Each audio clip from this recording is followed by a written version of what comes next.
Hi everyone, this is Shweta Rana and you are watching your favorite show Pink Filmy News. Well, आज के इस programme में बात करेंगे बॉलीवुड की कुछ लेटेस्ट और क्रिस्पी अपडेट्स की। इसी के साथ सोशल मीडिया पर क्या कुछ ट्रॉल और ट्रेंड कर रहा है उसके बारे में भी बात की जाएगी। तो देर न करते हुए शुरुआत करते हैं आज के इस खास शो की। सबसे पहले शुरुआत करेंगे हेरा फेरी 3 के साथ। बॉलीवुड एक्टर परेश रावल इन्हीं दिनों अपनी अपकमिंग फिल्म हेरा फेरी 3 को लेकर सुर्खियों में बने हुए हैं। परेश रावल की इस फिल्म को लेकर एक के बाद एक अपडेट सामने आ रहा है। इसी बीच परेश रावल ने फिल्म को लेकर एक इंटरव्यू भी दिया है जो काफी सुर्खियों में बना हुआ है। इस इंटरव्यू में परेश रावल हेरा फेरी 3 से जुड़े एक बड़े अपडेट को लेकर बात करते हुए नजर आ रहे हैं। परेश रावल, अक्षय कुमार और सुनील शेट्टी को लीड रोल वाली ये फिल्म हेरा फेरी 3 एक बार फिर सुर्खियों में इसलिए आई है क्योंकि परेश रावल ने कहा है कि हमारी कोशिश है कि ये फिल्म हेरा फेरी 3 पहले वाली फिल्मों से ज्यादा मजेदार हो। प्रियदर्शन एक शानदार स्क्रिप्ट पर काम कर रहे हैं और हम इसे 2026 में शुरू करेंगे। इस अपडेट के सामने आने के बाद फैंस काफी खुश नजर आ रहे हैं। इसके साथ एक्टर ने फिल्म भूत बंगला की भी तारीफ की है। मीडिया रिपोर्ट्स के मुताबिक अक्षय कुमार, सुनील शेट्टी और परेश रावल की यह फिल्म हेरा फेरी 3 साल 2027 में बड़े पर्दे पर दस्तक दे सकती है। तो बॉलीवुड के superstar Salman Khan cease fire को लेकर के अपने ट्वीट को लेकर अब ट्रॉल हो रहे हैं। सलमान ने हाल ही में सोशल मीडिया प्लेटफॉर्म एक्स पर एक ट्वीट किया था जिसमें उन्होंने भारत पाकिस्तान के बीच हुई सीज फायर पर राहत जताई थी। उन्होंने ट्वीट कर लिखा था, सीज फायर के लिए भगवान आपका शुक्रिया। सलमान का ये ट्वीट भारत और पाकिस्तान के बीच युद्ध विराम के फैसले के बाद आया है। कुछ ही देर बाद सलमान खान ट्वीट डिलीट कर देते हैं। सलमान का ये ट्वीट कई लोगों को बिल्कुल पसंद नहीं आया। कई यूजर्स ने उन्हें जमकर खरी खोटी सुनाई। यहाँ तक कि गुस्से में आकर कई यूजर्स ने सलमान खान को बॉयकॉट करने की भी मांग कर दी है। देखते ही देखते उनका ट्वीट वायरल हो गया और कुछ ही देर बाद सलमान ने उसे डिलीट कर दिया, जिसको लेकर भी यूजर्स ने सलमान से सवाल पूछा है कि उन्होंने ट्वीट डिलीट क्यों किया। हालांकि उन्होंने अब तक इस पर कोई सफाई या बयान अभी तक नहीं दिया है।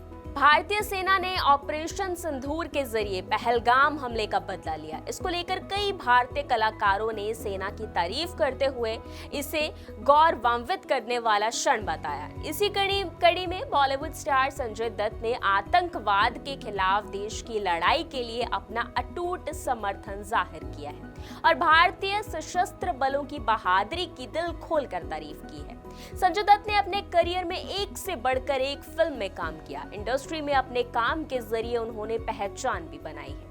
वे देश में होने वाले मुद्दों पर भी बात को लेकर हमेशा बाबाकी से रखते हैं। उन्होंने कहा है कि लड़ाई किसी देश के खिलाफ नहीं बल्कि उन लोगों के खिलाफ है जो भय और हिंसा फैलाते हैं। संजू बाबू के नाम से मशहूर एक्टर संजय दत्त ने हाल ही में इंस्टाग्राम स्टोरीज पर पोस्ट शेयर करते हुए लिखा है, हमारे लोगों पर लगातार हो रहे हमलों को अब बर्दाश्त नहीं किया जाएगा। हम बिना किसी हिचकिचाहट के पूरी ताकत और दृढ़ संकल्प के साथ जवाब देंगे। संजय ने कहा है कि लड़ाई आतंकवाद के खिलाफ है और इस बार भारतीय अपनी जमीन पर डटे रहने के लिए पूरी तरह से दृढ़ है। ऋतिक रोशन और साउथ स्टार जूनियर एनटीआर की फिल्म वॉर 2 का दर्शक बेसब्री से इंतजार कर रहे हैं। यश राज फिल्म्स की इस स्पाई यूनिवर्स को लेकर दर्शकों में जबरदस्त क्रेज है, तो वहीं मेकर्स भी फिल्म को भव्य बनाने में कोई कसर नहीं छोड़ रहे। हाल ही में खबर आई थी कि एक्शन से भरपूर इस फिल्म में ऋतिक और जूनियर एनटीआर का एक जबरदस्त डांस सॉन्ग बैटल भी होगा। अब फिल्म को लेकर एक और बड़ी खबर आ रही है जो फिल्म की लोकप्रियता और इसको बने लोगों में उत्साह को दर्शाती है। वॉर 2 को लेकर दर्शकों की दीवानगी कुछ इस कदर है कि फिल्म रिलीज से पहले ही करोड़ों की कमाई करने के लिए तैयार है। 123 तेलुगु की एक हालिया रिपोर्ट के मुताबिक वॉर 2 के तेलुगु वर्जन के रिलीज से पहले ही 85 से 120 करोड़ रुपए की कमाई करने की उम्मीद है और रिपोर्ट के अनुसार वॉर 2 के तेलुगु राइट्स की मांग 85 से 120 करोड़ रुपए है। अगर रिपोर्ट की माने तो टॉलीवुड के शीर्ष निर्माता नागा वामसी और सुनील नारंग तेलुगु डिस्ट्रीब्यूशन राइट्स को हथियाने की दौड़ में भी हैं। ये दोनों नाम तेलुगु फिल्म इंडस्ट्री के दिग्गज प्रोड्यूसर्स में से हैं, जो बड़े बजट की फिल्मों के लिए जाने जाते हैं। वॉर 2 एक हाई स्टेक थ्रिलर है जो 2019 की ब्लॉकबस्टर फिल्म वॉर का सीक्वल है। स्पाई यूनिवर्स की इस फिल्म में ऋतिक एक बार फिर से कबीर नाम के जासूस की भूमिका में नजर आएंगे, जबकि जूनियर एनटीआर के फिल्म में नेगेटिव रोल में नजर आने की संभावना है। इन दोनों के अलावा कियारा आडवाणी भी इस फिल्म में ग्लैमर का तड़का लगाती दिखेंगी। तो वॉर 2 14 अगस्त 2025 को सिनेमा घरों में रिलीज होने के लिए पूरी तरह से तैयार है। साउथ अभिनेत्री नयनतारा बतौर निर्माता अपनी फिल्म लव इंश्योरेंस कंपनी लेकर आ रही हैं। ये एक रोमांटिक कॉमेडी ड्रामा फिल्म होगी। इस फिल्म का निर्देशन और लेखन नयनतारा के पति विग्रेश शिवन ने किया है। नयनतारा ने कुछ ही देर पहले इंस्टाग्राम पर फिल्म लव इंश्योरेंस कंपनी को लेकर एक पोस्ट भी शेयर किया है। इस पोस्ट के साथ नयनतारा ने फिल्म LIK की एक झलक दिखाई है और साथ ही कैप्शन में लिखा है, आओ प्यार में पड़े। इस त्योहार के मौसम में प्यार के त्योहार का जश्न मनाने के लिए 18 सितंबर को आप सभी से मिलते हैं। लव इंश्योरेंस कंपनी एक science fiction romantic comedy film है। इसे राउडी पिक्चर्स और 7 स्क्रीन स्टूडियोज ने मिलकर बनाया है। फिल्म में प्रदीप रंगनाथन, SJ सूर्य और कृति शेट्टी महत्वपूर्ण भूमिका में नजर आएंगे। इन सभी के अलावा फिल्म में योगी बाबू, गौरी जी किशन, मस्किन सीमन, आनंद राज, सुनील शेट्टी और शाहिया सहायक भूमिकाओं में नजर आएंगे। तो फिल्म लव इंश्योरेंस कंपनी की कहानी काफी इंटरेस्टिंग भी होने वाली है। फिल्म जो है एक आदमी के प्यार की तलाश करती है। वह अपने प्यार की तलाश में एक मोहब्बत गैजेट के सहारे साल 2035 के सफर पर चला जाता है। यानी अपने प्यार को पाने के लिए वह आदमी टाइम टेबल करता है। ये फिल्म 18 सितंबर 2025 को सिनेमा घरों में रिलीज होगी। समांथा रूथ प्रभु एक बेहतरीन अभिनेत्री होने के साथ साथ अपनी बातों को खुलकर रखने के लिए भी जानी जाती है। वो अपने तलाक से लेकर अपने स्वास्थ्य तक पर खुलकर बोलती है। अभी अभिनेत्री ने अपने उन दिनों को याद किया है जब कुछ भी उनके पक्ष में नहीं जा रहा था और वो काफी परेशान थी। उन्होंने बताया कि उस समय उन्हें सबसे बुरे ख्याल आते थे, फिर कैसे उन्होंने इस पर काबू पाया और इससे उन्होंने क्या सीखने को मिला, इसके बारे में भी उन्होंने बात की है। हाल ही में ग्लैटा पल्स के साथ बातचीत में समांथा ने अपने परेशान करने वाले दौर का जिक्र किया है। अभिनेत्री ने कहा है, मुझे याद है एक बार मैं वाकई में बहुत उस मोड़ पर पहुंच गई थी जहां मैंने सोचा था कि बस मैं अब और नहीं कर सकती। मेरे मन में सबसे बुरे विचार आए। जाहिर है कि मुझ में आगे बढ़ने और ऐसा करने की हिम्मत नहीं थी। ये 1 साल तक कठिन था। ऐसा कुछ भी नहीं था जो काम नहीं कर रहा था, कोई जवाब नहीं दिया जा रहा था। समांथा ने इन विचारों पर काम ना करने और उनसे निपटने के लिए क्या किया और कैसे इनसे पीछा छुड़ाया, इसको लेकर भी उन्होंने कहा है। उन्होंने कहा है कि मैंने स्पष्ट रूप से हिम्मत नहीं हारी, क्योंकि इन विचारों पर काम करने के लिए आपके पास बहुत हिम्मत होनी चाहिए। इसलिए मैंने सोचा मुझे किसी तरह इस सब से बचने का तरीका ढूंढना होगा, साथ ही अपने जीवन में और चीजों के बारे में सोचना शुरू करना होगा। तो भारत और पाकिस्तान के बीच जारी स्थिति और पहलगाम हमले के बाद पैदा हुए तनाव पर महानायक अभिनव बच्चन ने भी पहली बार प्रतिक्रिया दी थी। इससे पहले उनकी चुप्पी पर हर कोई सवाल उठा रहा था। अब जब भारत पाकिस्तान के बीच युद्ध विराम हो गया है और तनाव कम हो रहा है, तब बीती रात बिग बी ने अपने एक्स पर एक बार फिर मौजूदा परिस्थिति पर एक ट्वीट किया है। अपने इस ट्वीट में बिग बी ने रामचरितमानस का भी जिक्र किया है। काफी आलोचनाओं के बाद बिग बी अब जब भारत पाकिस्तान के बीच पैदा हुई परिस्थितियों पर एक्टिव नजर आ रहे हैं, तो युद्ध विराम के बाद उन्होंने बीती देर रात एक एक्स पर पोस्ट किया है। अपने इस पोस्ट में बिग बी ने तुलसीदास जी की रामचरितमानस की एक पंक्ति का जिक्र करते हुए लिखा है, सूर समर करनी करहे कहे ना जानव आप। पंक्ति का अर्थ बताते हुए उन्होंने कहा है कि पंक्ति का अर्थ है शूरवीर अपने पराक्रम को युद्ध में करके दिखाते हैं, वे अपनी वीरता का प्रदर्शन करने के लिए बातें नहीं करते हैं। ये पंक्ति तुलसीदास जी के रामचरितमानस के लक्ष्मण परशुराम संवाद से ही ली गई है कि शूरवीर अपनी वीरता को युद्ध में करके दिखाते हैं, वे अपने मुंह से अपनी प्रशंसा नहीं करते हैं। कायर लोग ही युद्ध में शत्रु को सामने देखकर अपनी वीरता की डींगे हाँका करते हैं। भारतीय क्रिकेट के दिग्गज बल्लेबाज विराट कोहली ने अपने एक पोस्ट से सोशल मीडिया पर हलचल मचा दी है। उन्होंने टेस्ट क्रिकेट से संन्यास का ऐलान कर दिया है। ये खबर क्रिकेट जगत के लिए एक बड़े झटके की तरह है, क्योंकि कुछ ही दिन पहले क्रिकेटर रोहित शर्मा ने भी टेस्ट क्रिकेट को अलविदा कह दिया था।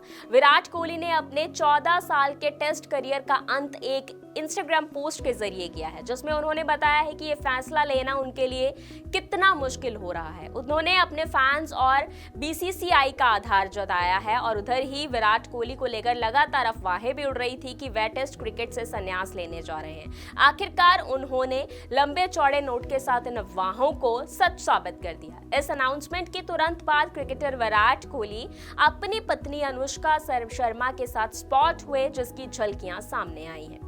12 मई को विराट और अनुष्का मुंबई एयरपोर्ट पर स्पॉट हुए, जिसका वीडियो सोशल मीडिया पर सामने आया है। क्लिप में स्टार मुंबई से उड़ान भरने के एयरपोर्ट के अंदाज जाते हुए दिखाई दे रहे हैं। इस दौरान दोनों ने कैजुअल लुक कैरी भी किया हुआ था।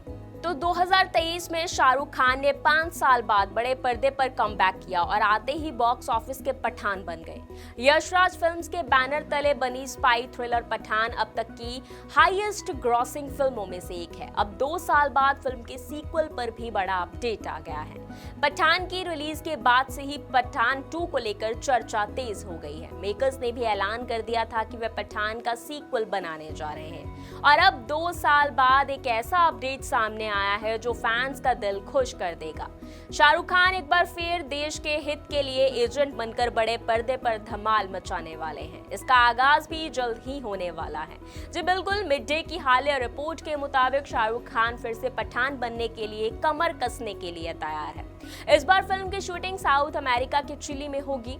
शूटिंग शेड्यूल अगले साल से शुरू होगा। हाल ही में film maker Anshuman Jha Chile के राष्ट्रपति और संस्कृति व कला मंत्री कैरोलिना के प्रतिनिधियों से मुलाकात भी कर चुके हैं।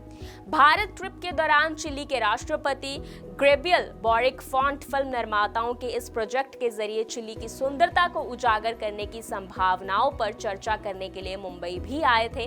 चिली के प्रतिनिधियों से मिलने वाले अंशुमन झा ने मिर्ची को बताया है कि अगले साल चिली में यशराज फिल्म्स ने पठान 2 और लकड़बग्गा 3 की शूटिंग भी चर्चा की है। तो और मुझे उम्मीद है कि हम अपने सिनेमा के जरिए चिली की सुंदरता को दुनिया के सामने लाने के महामुहिम के दृष्टिकोण में मदद भी करेंगे। भारतीय सेना के शौर्य की ताकत का परिचय बॉर्डर फिल्म में देखने को मिलता है। साल 1997 में रिलीज हुई इस मूवी का नाम सनी देओल की बेहतरीन फिल्मों की लिस्ट में शामिल किया जाता है।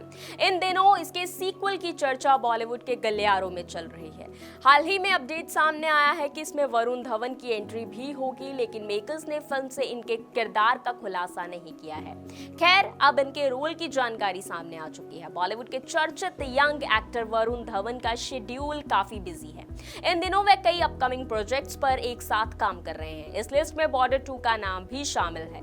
सनी देओल साल 1997 की क्लासिक फिल्म में अपनी भूमिका को एक बार फिर दोहराएंगे। वहीं दिलजीत दोसांझ वायुसेना अधिकारी के किरदार में नजर आएंगे। इसके अलावा आहान शेट्टी नौसेना कमांडर के रोल में नजर आने के लिए तैयार हैं। इसी बीच अब पता चला है कि वरुण धवन युद्ध के किस नायक की भूमिका निभाएंगे। मिड डे को दी एक रिपोर्ट में वरुण धवन बॉर्डर 2 में युद्ध के नायक होशियार सिंह दहिया का रोल निभाएंगे, जिन्हें साल 1971 के भारत पाक युद्ध के बाद कर्नल का पद दिया गया था।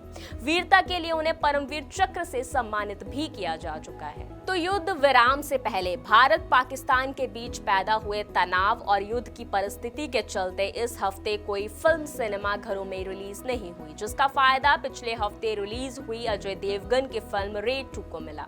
अपनी रिलीज के 11 दिन पूरे कर चुके रेड 2 की दूसरे वीकेंड की कमाई में भारी उछाल देखा गया, जबकि दूसरी ओर साउथ की 2 फिल्में हिट 3 और रेट्रो भी बॉक्स ऑफिस पर अपने दूसरे वीकेंड में दर्शक जुटा पा रहे हैं। इन सबके बीच अक्षय कुमार की केसरी 2 भी अपनी रिलीज के 24 दिन बाद भी बॉक्स ऑफिस पर टिकी हुई है। जानते हैं रविवार की छुट्टी का इन फिल्मों को कितना फायदा हुआ है। अगर अजय देवगन की रेड 2 का जिक्र करें तो बॉक्स ऑफिस पर अच्छा प्रदर्शन कर रही है। इसी हफ्ते किसी और फिल्म के रिलीज ना होने का रेड 2 को पूरा लाभ मिला है। फिल्म ने अपने 11वें दिन रविवार को 11.75 करोड़ की कमाई की है। इसके साथ ही 11 दिनों में फिल्म की कुल कमाई 120.75 करोड़ रुपए तक पहुंच चुकी है। मोहनलाल के ठुड्डा ठुड्डाराम का बॉक्स ऑफिस पर तूफान। मलयालम सिनेमा के सुपरस्टार मोहनलाल की फिल्म ठुड्डाराम ने रिलीज के बाद से ही बॉक्स ऑफिस पर धमाल मचा रखा है। थारून मूर्ति के निर्देशन में बनी इस क्राइम ड्रामा ने न केवल भारत बल्कि विदेशी बाजारों में भी रिकॉर्ड तोड़े हैं। शोभना, फरहान, फासिल, प्रकाश वर्मा, मान्या, नपिला, राजू, बीनू, पप्पू, इरशाद अली, अर्शा, चंदनी, बैजू, थाम्य, मैथ्यू और कृष्णा प्रभा जैसे सितारों से सजी यह फिल्म दर्शकों को दिल काफी जीत रही है। 25 अप्रैल 2025 को रिलीज हुई ठुड्डाराम ने केरल में इतिहास रच दिया है।